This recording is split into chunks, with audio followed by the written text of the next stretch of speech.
He's just had it returned with bells on by Eoin Morgan. How good's that?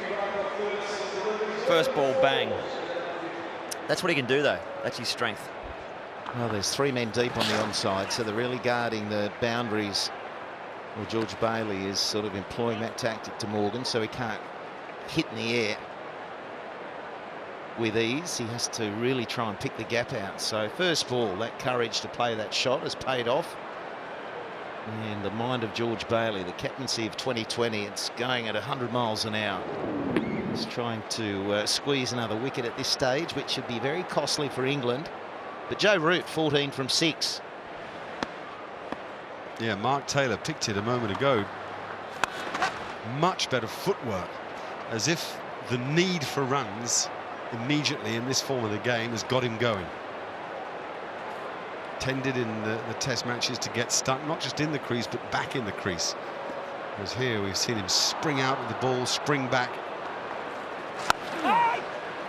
I think he can play with a bit more freedom too in this type of format, because if he does play that filthy shot or that shank that goes straight up, it's not frowned upon that much. But the fact now that he can go out and he can play shots and try and get through the balls and really score quickly.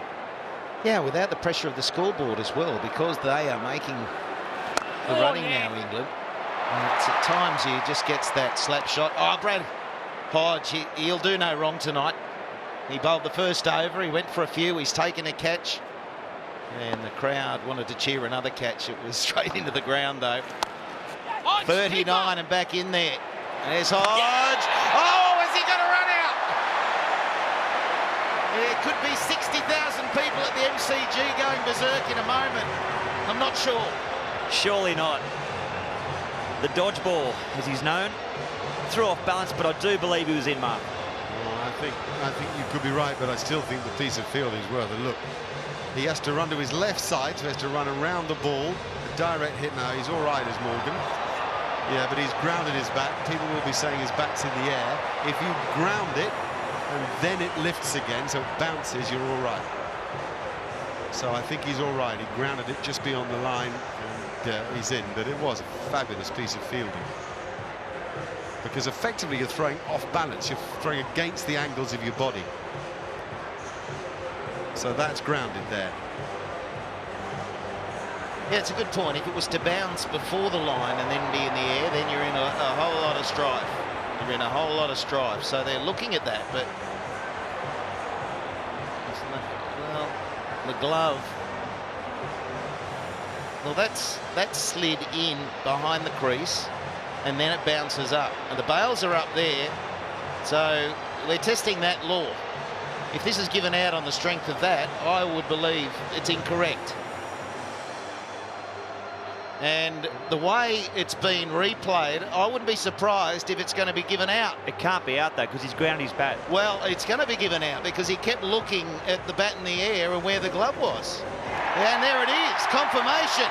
Hodge has inflicted a run out and created a lot of confusion in the commentary box, because our belief is when that bat slides in and then bounces, he's made his ground. Well, he has made his ground. He's touched inside his crease, so he's in. Well, clearly the third umpire doesn't think that his bat was grounded at the first instance of passing the return crease. Otherwise he can't give it out, or shouldn't give it out. Well, big moment in the match, really big moment. Morgan is on his way, and it started with the reverse sweep. This was the final ball of the Maxwell Oval. Root just smothers it to cover. Good movement, not the strongest arm at 39. Well, not as strong as it was when he was in his 20s, but his bat has been grounded through the line and behind the line, and he's still being given out. So I think they've got the law wrong. Well, Slats, if we see that replay again, there's about half a foot when the toe of his bat goes through the crease. It takes a little bit of a divot. So his bat, in my opinion, was definitely grounded. I can't believe that. Unless we'll send a message and we'll try and get confirmation. The only thing is that he thinks that he hasn't grounded it now, but he has. But he has grounded it. With that dirt coming up, he has grounded it. Because the other thing rings true. a batsman is running in and he's made his ground and jumps in the air to avoid the ball, but the ball goes under and hits the stumps, the batsman's in.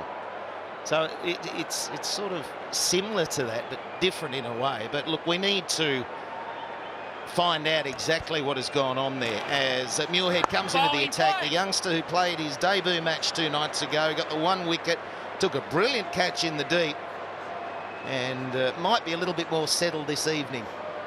But he bowled with a settled manner. He was spinning them up and really had a strong debut.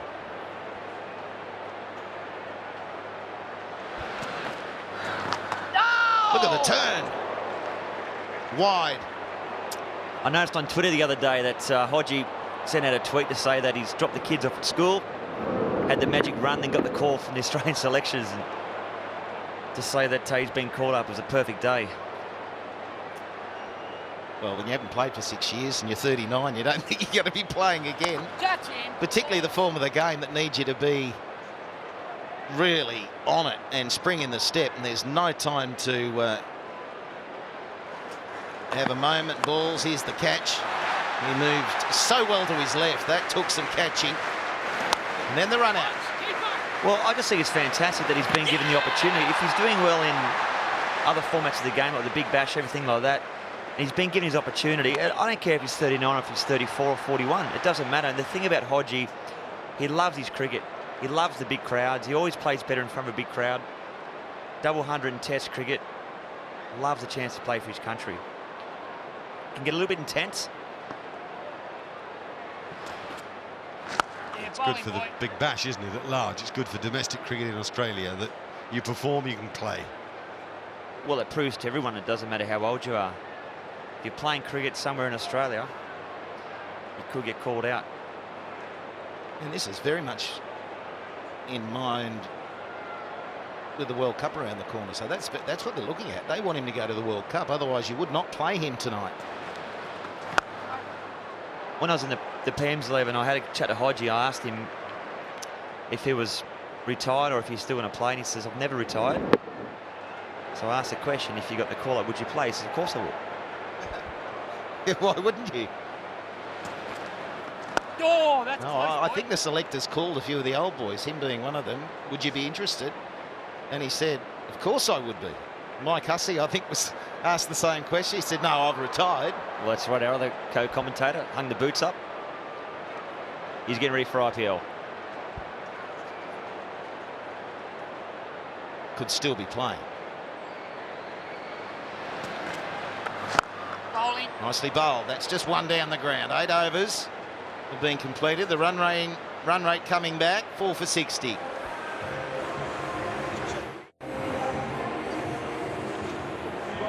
An interesting look, isn't it? Look at those wickets. The ball's there right the way through the 4 overs. And that is the trouble that England face now. They've got Bopara. His hitting was sensational down at Blunston Arena. It was all too late. Then Bresnan, Broad, Treadwell and Dernbach. Cameron White having a bowl. So George Bailey, he's slowing it down again with some more leg spin. One, start, come on. Yeah, George Bailey is saying, all right, we'll bowl the 2 slow bowlers, the 2 wrist spinners, and do you want to try to hit it over our fielders on the boundary edge? Because it's a very different thing from doing it at Blunston Arena the other night.